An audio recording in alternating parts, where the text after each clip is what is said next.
जय हिंद, वंदे मातरम। दोस्तों, कैसे हैं आप लोग? उम्मीद करता हूँ सब आप अच्छे होंगे, बढ़िया होंगे, मस्त होंगे। तो आज का हमारा वही model paper, next model paper है। थोड़ा सा क्वेश्चन का लेवल है जो थोड़ा टफ है। एग्ज़ाम के पॉइंट ऑफ व्यू के हिसाब से हम क्वेश्चन सेट कर रहे हैं कि इसमें कोई ऐसा संभावना ना हो कि ये क्वेश्चन बाहर से आई है। प्रश्न है हमारा, परीक्षार्थ संकलन को परिभाषित कीजिए। पहले आप ये समझ जाइए परीक्षार्थ संकलन क्या है। क्वेश्चन पहला यही तो है। हाँ, परीक्षार्थ संकलन क्या है? देखिए, मान लीजिए कि आप एक लंबे पौधे से और एक बौने पौधे से, ये क्या हो गए? पेरेंट्स हो गए। पेरेंट्स जो प्लांट हो गए, ये वही हो गए। इनमें आप संकलन करा रहे हैं, इनमें आप संकलन करा रहे हैं। तो जो भी पादप आ रहा है, ये क्या है? संतति है। क्या? इनकी संतति है। ये जो ऊपर वाले हैं, इनकी ये नीचे वाला संतति है, यानी कह सकते हैं उन्हीं से जन्म हुआ। तो ये प्रभाविता का नियम में लागू हो जाएगा। लेकिन अगर हम यही चीज रिवेट करके कि जनक जनक ही एक है, क्या है? जनक। हम एक नया पेज लेकर हम इसमें समझाते हैं। पहले देखिए, परीक्षा संकरण कि हमने लिया था बौना पौधा, हाँ, और फिर हमने लिया था, सॉरी, ये लंबा था, ये लंबा पौधा था, और हमने लिया ये बौना।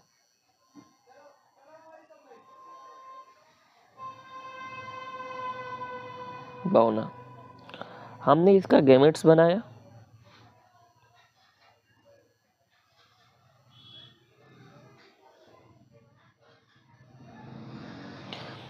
ये जो है, ठीक, इसके बीच में हम क्रॉसिंग करा रहे हैं। ये पेरेंट्स प्लांट है, इसे पी से हम प्रदर्शित करते हैं। तो इनसे जो हमारी संततियां प्राप्त होती हैं, T T T T T T T T, देखिए, ये जो चारों संततियां प्राप्त हुई एक ही टाइप की हुई। क्या? इन संततियों को हम क्या कहेंगे? शुद्ध सॉरी अशुद्ध, अशुद्ध क्या हो गया हमारा? लंबा। अशुद्ध लंबा हो जाएगा मेरा। ये जो संततियां हमारी हो जाएंगी सब अशुद्ध लंबा हो जाएंगी।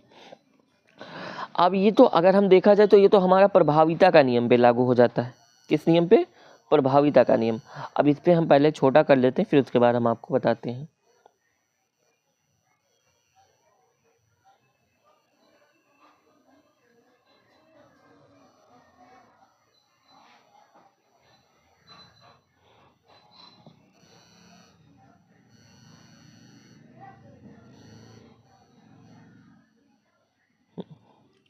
अब आप देखिए, ये जनक है। ऊपर वाला का क्या है? ऊपर वाले को हम क्या कहेंगे? जनक कहेंगे।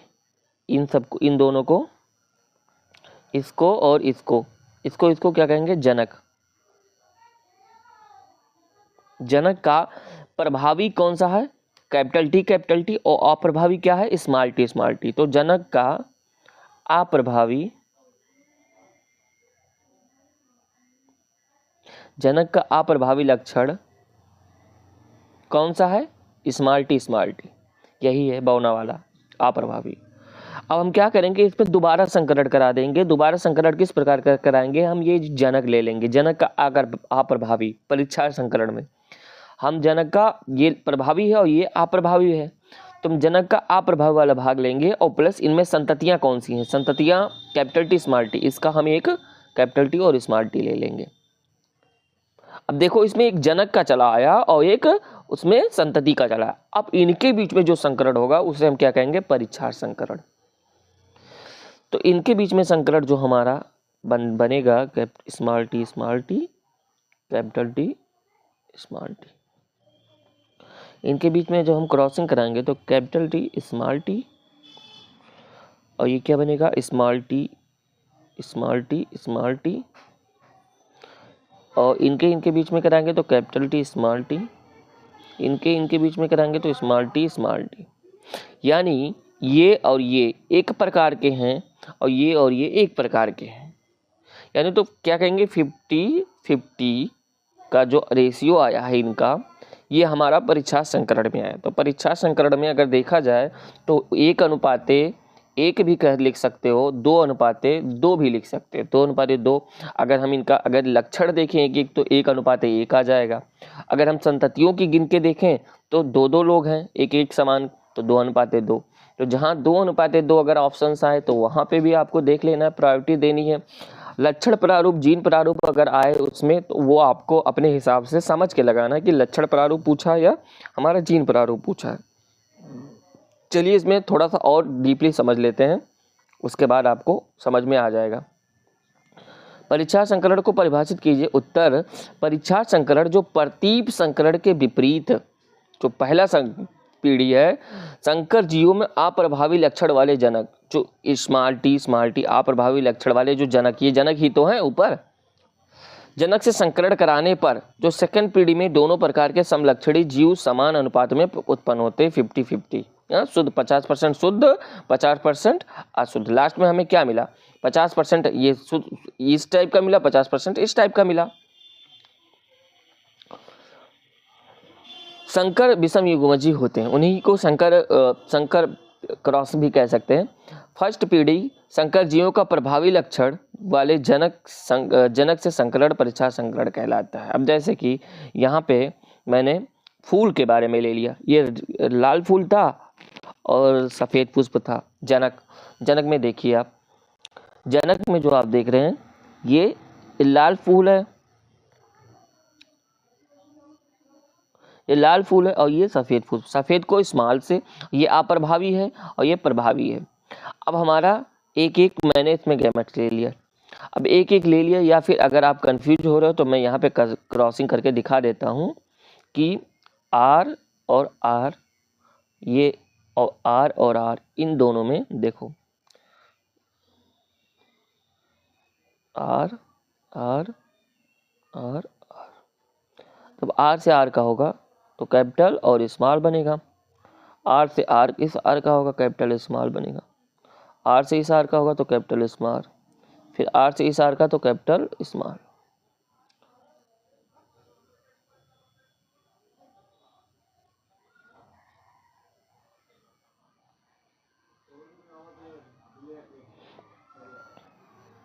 तो अब हमारा चारों संततियां किस प्रकार की हैं, R R R R R R R R, चारों एक प्रकार की हैं। तो क्या हुआ, इसमें लाल प्रभावी है, क्या ये लाल प्रभावी है, और इसने एक का अपना क्या लक्षण, एक अपना लक्षण दबा दिया। अब इसी में से, ठीक है, जो एक इनकी संततियां हुई हैं, इनका लेकर के आर का, ठीक है, और एक जनक अप्रभावी जनक से हम फिर से क्रॉसिंग फिर करा देंगे आर का, जो हमारा क्या कहलाएगा, परीक्षार्थ संकरण, जैसे कि मैंने मटर वाले में कराया था। तो आर आर आर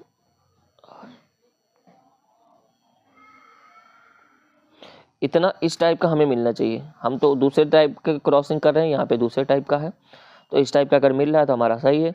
आर का आर से होगा तो कैपिटल आर स्मॉल आर, इस आर का इस आर से होगा तो कैपिटल आर स्मॉल आर, और इस आर का इस आर, इस आर का इस आर, इस आर का इस आर से होगा तो स्मॉल आर, इस आर का इस आर से होगा तो स्मॉल आर।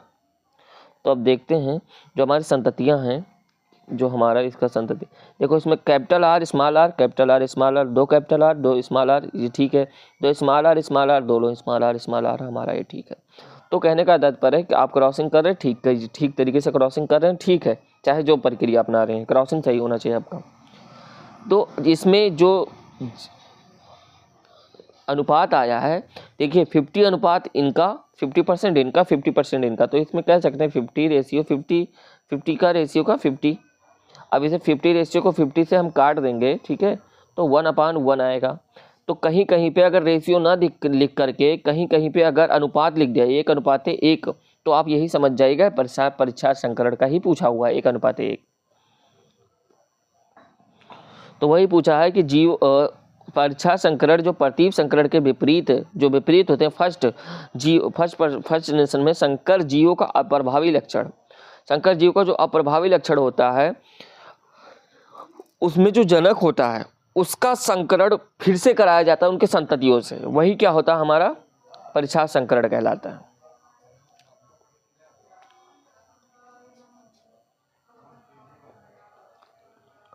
नेक्स्ट क्वेश्चन हमारा क्या है, ब्लड से है। रुधिर वर्ग का वर्गीकरण का आधार क्या है? रुधिर वर्ग जो हम बांटते हैं वर्गीकरण करते हैं उसका आधार क्या है, बेस क्या है? देखिए आप सब जानते हैं कि रुधिर वर्ग यानी कार्ल लैंडस्टीनर के अनुसार अगर रुधिर वर्ग देखा जाए तो मतलब 4 ग्रुप होते हैं, ए बी और वो, ठीक है। तो रुधिर वर्ग 4 प्रकार के होते हैं, ए बी और वो, ठीक है। सर्वदाता अगर पूछा जाए, सर्वदाता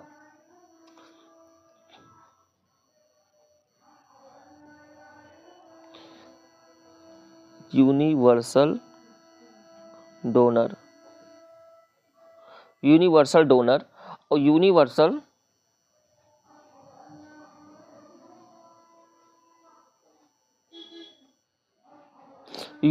डोनर वो है, यूनिवर्सल एक्सेप्टर ए बी है। ये किसी से भी ले सकता है, ये सर्वग्राही है और ये सर्वदाता है। तो रुधिर वर्ग 4 प्रकार के होते हैं, ए बी और बी और वो। रुधिर वर्ग के बारे में पढ़ाएंगे एक स्पेशल उसके लिए, जैसे डीएनए का हमने चैप्टर लिया था वैसे रुधिर वर्ग का भी लेंगे। बहुत अच्छी चीज़ है रुधिर वर्ग और इसका जानना बहुत ज़रूरी है। रुधिर वर्ग 4 प्रकार के होते हैं, ए बी वो। यह वर्गीकरण किसने किया था? कार्ल लैंडस्टीनर सन 1902 में। तो इन्हीं के अनुसार जो लाल रुधिर कणिकाओं की जो कोशिका कला जो होती है उस कोशिका कला पर तथा प्लाज्मा में यानी आरबीसी के, ठीक है, जो कोशिका ऊपरी की भाग कोशिका कला कहते हैं उसमें तथा प्लाज्मा में उपस्थित एक विशेष प्रोटीन होता है। उसी प्रोटीन में एंटीजन तथा एंटीबॉडी वर्गीकृत करने वाले चाचा कौन थे? कार्ल लैंडस्टीनर 1902 में। इन्हीं के अनुसार कि रुधिर वर्ग में जो WRBC होता है, रेड ब्लड कॉर्पल्स और प्लाज्मा, ठीक है, उन्हीं में उपस्थित एंटीजन एंटीबॉडी के उपस्थिति के आधार पर रुधिर वर्ग को बांटा गया है। नेक्स्ट क्वेश्चन क्या है हमारा? रंजकहीनता होना चाहिए यहाँ पे। रंजकहीनता किस प्रकार का रोग है? रंजकहीनता जो कलर डाउन हो जाना, जैसे भुर्रा टाइप का आप लोगों ने देखा होगा उस टाइप का। मानव की त्वचा, बालों तथा आंखों का रंग, गहरा रंग किसके कारण होता है? मेलेनिन नामक वर्णक। यानी आपके शरीर में जितना बढ़िया मेलेनिन होगा उतना बढ़िया आप काले होंगे, सीधा सीधी बात। आपका बाल काला होगा।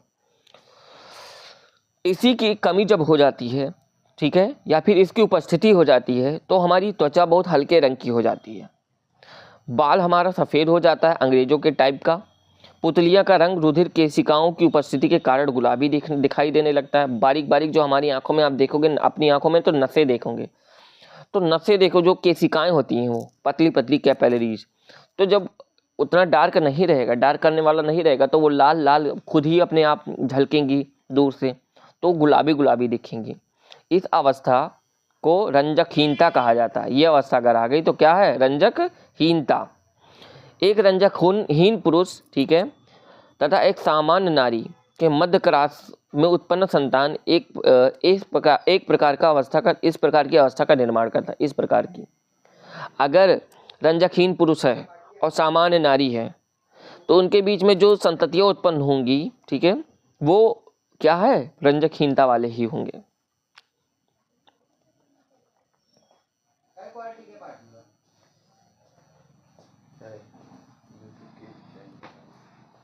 जीन प्रारूप व लक्षण प्रारूप में अंतर स्पष्ट कीजिए। अब जीन प्रारूप पहले समझ लेते हैं, जीन प्रारूप क्या है। जीन प्रारूप भैया वही है कि जैसे कि मेंडल ने जो कैपिटल टी स्मॉल टी पे इन्होंने अपना प्रयोग किया था, तो कैपिटल टी इस टाइप के कैपिटल टी स्मॉल टी 4 संततियां प्राप्त हुई थी। ये पहली पीढ़ी में प्राप्त हुई थी और सेकंड पीढ़ी में इन्होंने फिर से कैपिटल टी और कैपिटल टी, दो बीजों के बीच में इन्होंने क्या किया, संकरण करा दिया। अब इनमें क्या हुआ कि capital T small T, capital T small T, इनमें जब संकरण हुआ तो capital T capital T, capital T small T, capital T small T, small T small T, यानी एक शुद्ध हुआ, शुद्ध लंबा, दो अशुद्ध लंबा, एक शुद्ध बहुना।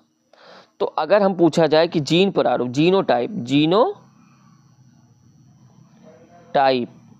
अगर जीनोटाइप पूछे इसमें तो जीन देखकर हम डिसाइड करेंगे इसका जीन अलग है तो 1:,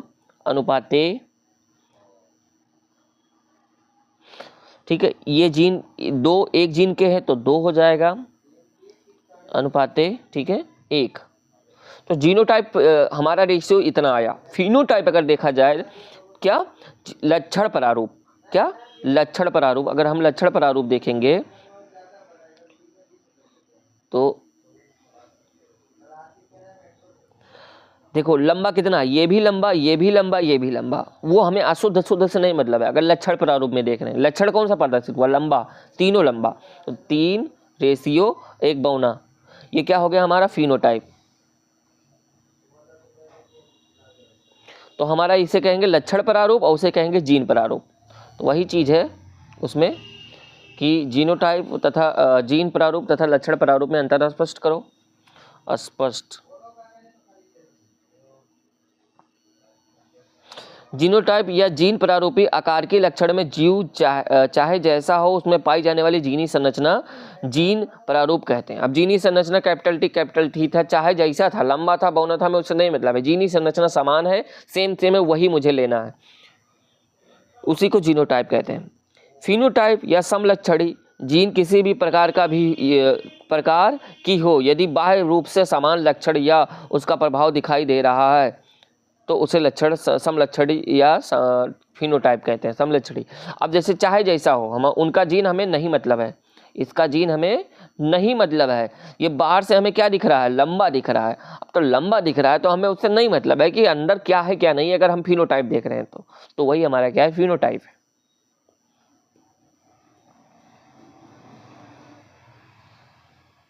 लिंग गुणसूत्र से क्या तात्पर्य है भाई, लिंग गुणसूत्र, देखिए हम सबको पता है कि ह्यूमंस में 23 जोड़े में गुणसूत्र होते हैं, यानी 46 क्रोमोसोम होते हैं 23 जोड़े में, ठीक है, जिनमें 22 जोड़े दैहिक होते हैं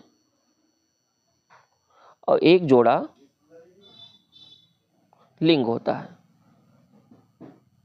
तो 1 जोड़े की बात कर रहा है, लिंग गुणसूत्र से क्या तात्पर्य है, तो वही 1 जोड़ा की बात कर रहा है। फीमेल में एक जोड़ा क्या हो जाएगा, फीमेल में 1 जोड़ा XX हो जाएगा और मेल में 1 जोड़ा XY हो जाएगा। उत्तर, ऐसे गुणसूत्र जो किसी जीव में उसके लिंग को निर्धारण करते हैं, लिंग गुणसूत्र कहते हैं। भाई लड़का होगा लड़की होगा, कौन निर्धारित करेगा, यही सब लिंग गुणसूत्र। अनेक जीवों में यह गुणसूत्र अन्य गुणसूत्रों की अपेक्षा भिन्न प्रकार के होते हैं, बाकी अलग गुणसूत्र से अलग होंगे ये जो लिंग गुणसूत्र होंगे। जैसे मेल्स में ये जो Y वाला है छोटा होता है। मनुष्य में लिंग गुणसूत्र पुरुषों में XY तथा स्त्री में XX होते हैं, अर्थात लिंग गुणसूत्र स्त्री में एक जैसे किंतु पुरुष में अलग अलग होते हैं। स्त्री में XX एक के जैसे होंगे, स्त्री में क्या होंगे, XY अलग अलग होंगे, यानी भिन्न भिन्न आकार के प्रकार के भी होंगे, यानी वो उनका अलग अलग होगा X और Y, लेकिन उनका आकार और प्रकार अलग अलग होगा, वो भी Y बहुत छोटा होगा। इस प्रकार मनुष्य में 46 गुणसूत्रों में से 22 जोड़े क्या होते हैं, सामान्य अर्थात ऑटोसोम यानी दैहिक कहते हैं, किंतु 2 जोड़े अपनी भिन्नता के लिए लिंग गुणसूत्र कहलाते हैं, वो अलग होते हैं इसलिए उनको लिंग गुणसूत्र कहलाते हैं। इन्हें हेट्रोसोम कहते हैं, इन्हें क्या कहते हैं, हेट्रोसोम। तो हेट्रोसोम अगर पूछ लिया जाए शुद्ध हिंदी में हेट्रोसोम तो वही है। अगर मेल का हेट्रोसोम पूछा जाए तो मेल का X और Y, फीमेल का पूछा जाए तो X एंड X, ठीक है। किसके द्वारा लिंग निर्धारित होता है, मेल का Y गुणसूत्र के वजह से लिंग निर्धारण होता है।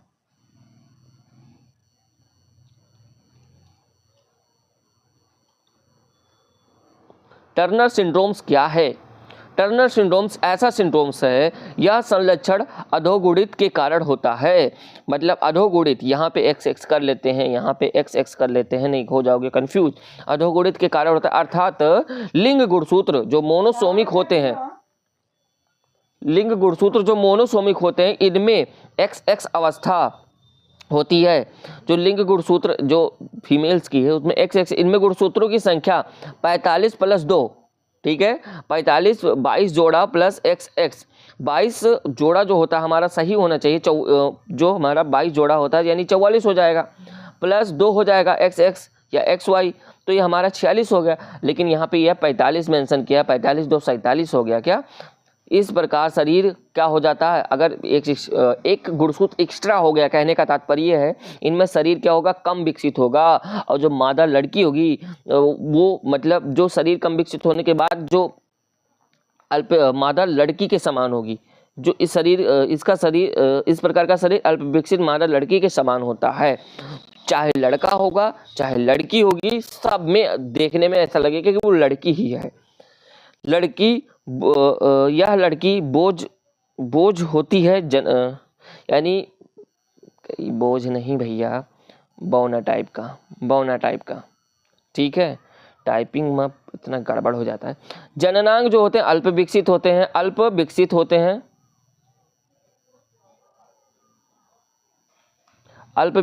हैं, कद छोटा होता है तथा वक्ष, ठीक है, चपटा होता है, यानी ब्रेस्ट क्या होता है, चपटा होता है। बालिकाएं में यह सामान लड़की के समान दिखाई देते हैं। चाहे हमने कहा चाहे लड़का होगा चाहे लड़की, देखने में क्या छोटे में लड़की मादा की तरह दिखाई देगी, बाल्यावस्था में वो सामान लड़की की तरह ही, चाहे लड़का चाहे लड़की दोनों दिखाई देंगे सेम। किंतु जैसे किशोरावस्था आ जाएगा वो हल्का हल्का वो मेल की तरह दिखाई देने लगेगा, लेकिन उनमें नपुंसकता हो जाएगी। लो ठीक है, ऊपर वाले थोड़ा सही किए तो बड़ा होकर क्या हो गया बेचारा, नपुंसकता वाला प्रॉब्लम्स आ गई। इसमें अंडाशय विकसित, अगर फीमेल्स है तो अंडाशय विकसित नहीं होगी, उसमें बाझपन वाली स्थिति आ जाएगी। यानी इसमें कोई किसी को नहीं चैन है, चाहे मेल हो चाहे फीमेल हो, सबको भाई एकदम से जीना, वैसे जिंदगी बेकार है इस टाइप के सिंड्रोम्स से।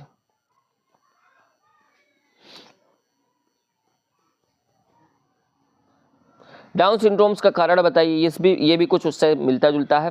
डाउन सिंड्रोम्स या डाउन संलक्षण या रोग गुणसूत्र की संख्या की अनियमितता के कारण होता है। देखिए अनियमित हो जाएगा तो कम भी हो सकता है, ज़्यादा भी हो सकता है, याद रखिए उसमें परिवर्तन भी हो सकता है। इसमें बहुत सारे डाउन सिंड्रोम्स में ये सारी खूबियाँ हो सकती हैं।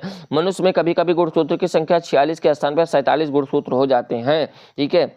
इनमें इन्हें इसे डाउन संलक्षण भी कहते हैं। यह अतिरिक्त गुणसूत्र बच्चे की बुद्धि सामान्य विकास को रोक देता है। जो एक्स्ट्रा गुणसूत्र होता है XXX, ठीक है, 44 + XXX, ठीक है, याद रखिए 44 + XXY, ये याद रखिएगा, वहाँ डबल था यहाँ ट्रिपल है। तो किस टाइप का है कि यह अतिरिक्त गुणसूत्र, ठीक है, जो एक्स्ट्रा गुणसूत्र है, चाहे X हो चाहे Y हो, यह क्या कर देता है, बच्चे की बुद्धि को रोक देता है, कि ढंग से बुद्धि विकास नहीं होने देता है।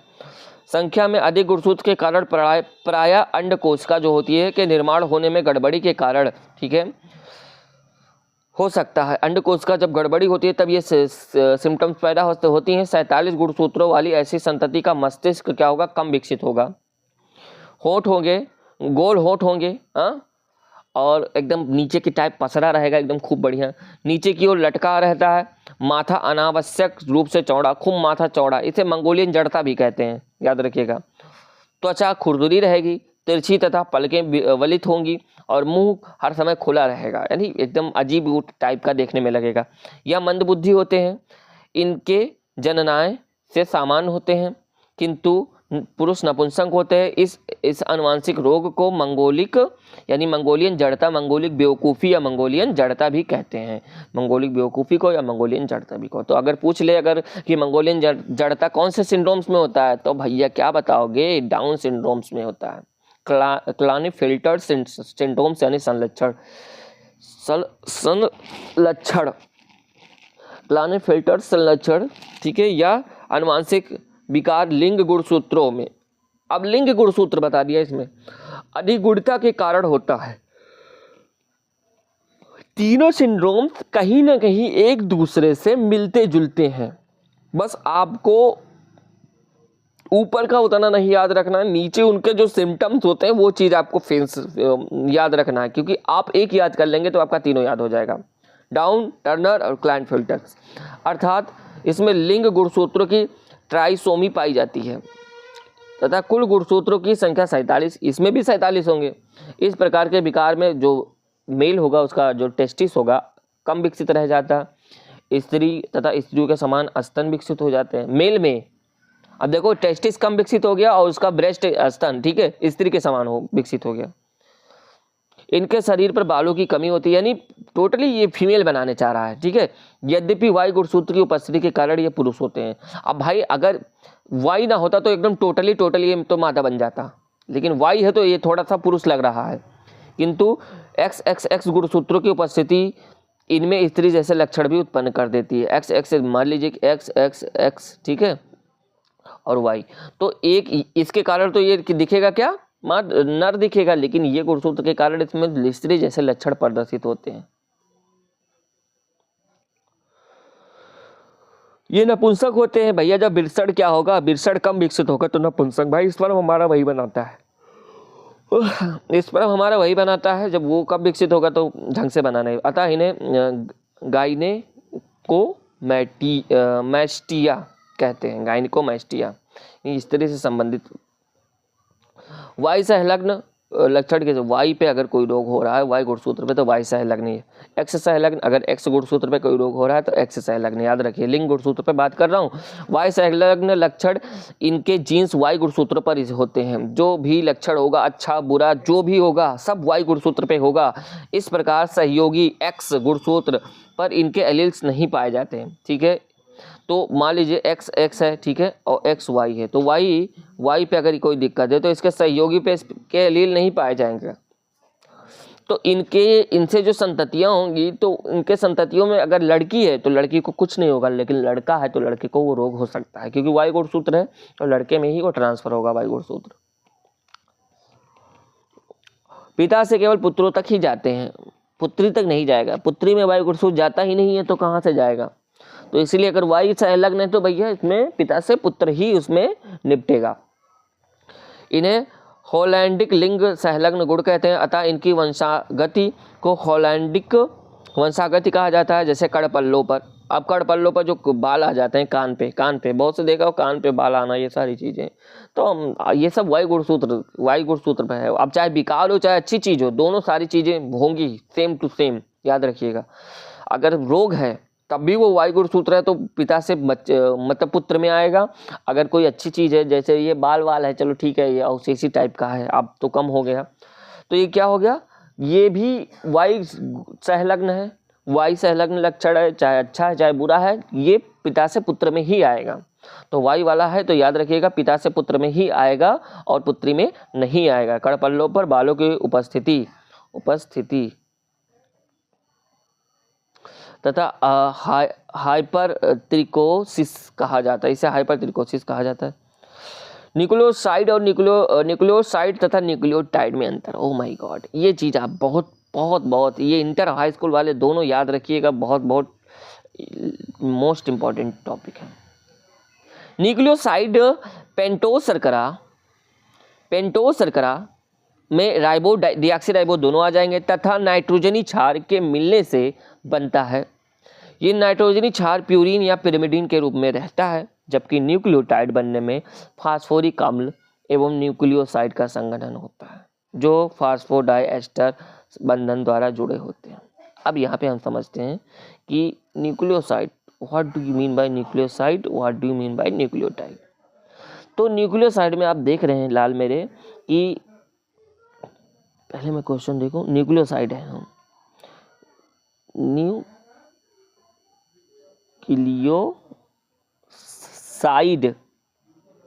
न्यूक्लियोसाइड में शर्करा होगी और नाइट्रोजनी क्षार होगी।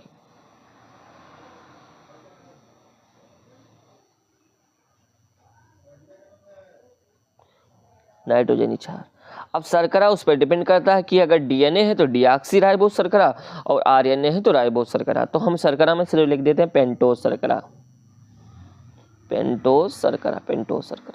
नाइट्रोजनी क्षार में प्यूरिन पिरिमिडीन में, ठीक है, आपको क्या मिलेंगे, adenine, guanine, thymine, cytosine, uracil, ये मिलेंगे आपको। तो ये हमारे बनते हैं दो चीजों से, न्यूक्लियोसाइड, अब ध्यान से देखिए, न्यूक्लियोसाइड जो बनता है हमारा किससे बनता है? पेंटोज शर्करा और नाइट्रोजनी क्षार से। अब हमारा जो न्यूक्लियोटाइड होता है, ठीक है, न्यूक्लियोसाइड बनाता है न्यूक्लियोटाइड को, इससे मिलके न्यूक्लियोसाइड से मिलके हमारा क्या बनता है? न्यूक्लियोटाइड। यहां पे लिख देता हूं,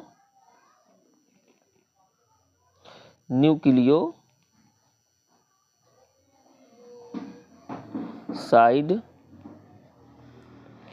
भाग लेता है न्यूक्लियोटाइड बनाने में, टाइड बनाने में, ठीक है, और न्यूक्लियोटाइड भाग लेता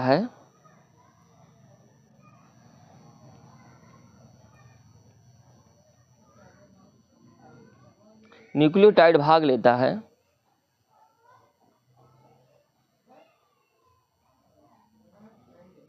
डीएनए या आरएनए के निर्माण में।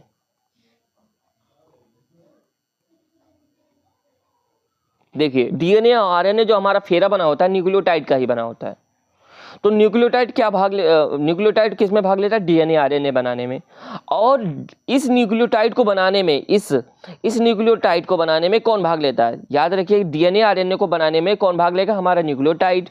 अब इस न्यूक्लियोटाइड को बनाने में हमारा ये न्यूक्लियोसाइड भाग लेगा, जो कि बनता है जो कि किससे बनता है? हमारा पेंटोज शर्करा और नाइट्रोजन क्षार, adenine, guanine, thymine, cytosine, uracil से 5 प्रकार के नाइट्रोजन क्षार होते हैं, याद रखिएगा।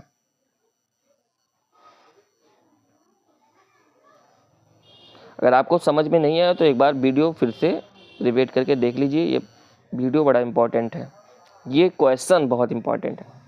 तो न्यूक्लियोसाइड जो होता है हमारा, ये जो हमारा न्यूक्लियोसाइड है, ये क्या बनाएगा? हमारा न्यूक्लियोटाइड बनाएगा। याद रखिए, मैं टाइड ही सिर्फ लिख दे रहा हूँ, टाइड।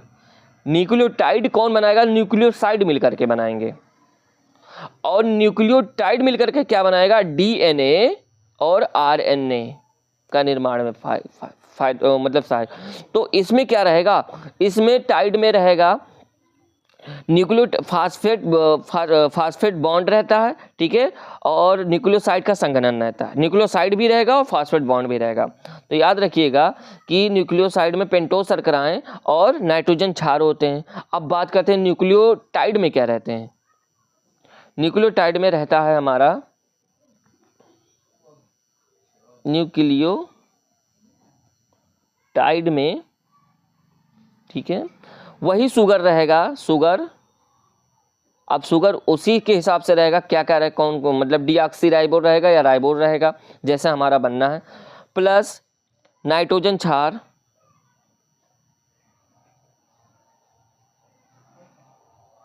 प्लस फास्फेट समूह।